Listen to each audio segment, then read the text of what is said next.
Hello, language enthusiasts! Welcome back to Future Horizon, your English learning hub. Today we're embarking on a journey through the bustling world of daily routines and activities. This lesson is your ticket to effortlessly describing a typical day, whether you're the kind who rises with the sun or the one who finds inspiration under the moonlight. We'll be delving into 4 key areas. First, we'll explore how to talk about daily routines, a cornerstone of everyday conversation. Next, we'll express likes and dislikes, adding a splash of personality to our discussions. Then, we'll master the art of using time expressions, a critical tool for setting the scene.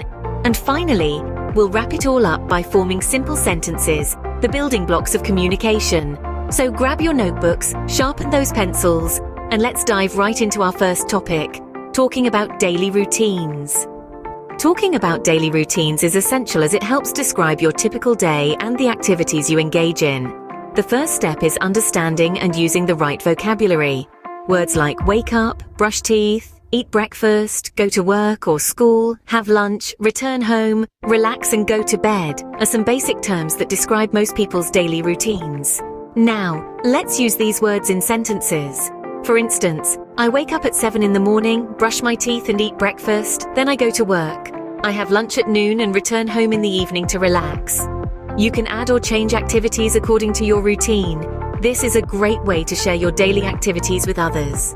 Now let's move on to expressing likes and dislikes. Being able to express what you enjoy or don't enjoy is important for any conversation. It's all about sharing a bit of yourself with others, making connections, and understanding one another better. Now, how do you do that? Well, there are a few phrases that come in handy. To express things you like, you can use phrases such as I like, I love, or I enjoy. For instance, I love going for a run in the morning, or I like reading before bed. On the flip side, to express things you don't like, you can use phrases like I don't like, I dislike, or even I'm not a fan of. For example, I don't like waking up early, or I'm not a fan of cold weather. These phrases allow you to express your preferences in a clear, simple way. It's not about being negative, it's about being honest about your likes and dislikes. It helps others understand your preferences. Now, let's move on to using time expressions. Knowing how to talk about different times of the day is crucial for effective communication. Time expressions are the key to this. Let's explore some of these expressions. In English, we divide our day into 4 parts: morning, afternoon, evening, and night. When we talk about activities that take place in these parts of the day, we use the expressions in the morning, in the afternoon, in the evening, and at night. For example, I love to jog in the morning.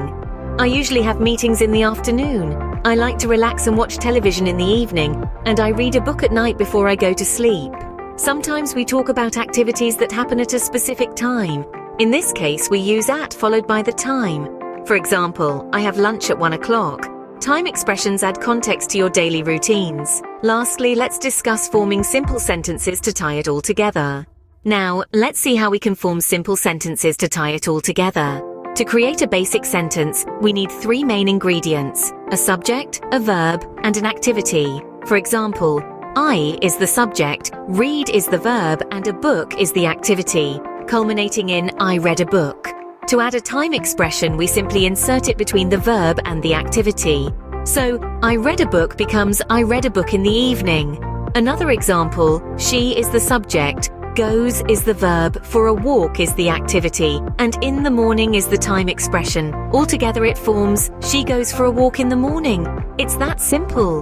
By combining these elements, you can create a wide range of sentences to express your daily routines and activities.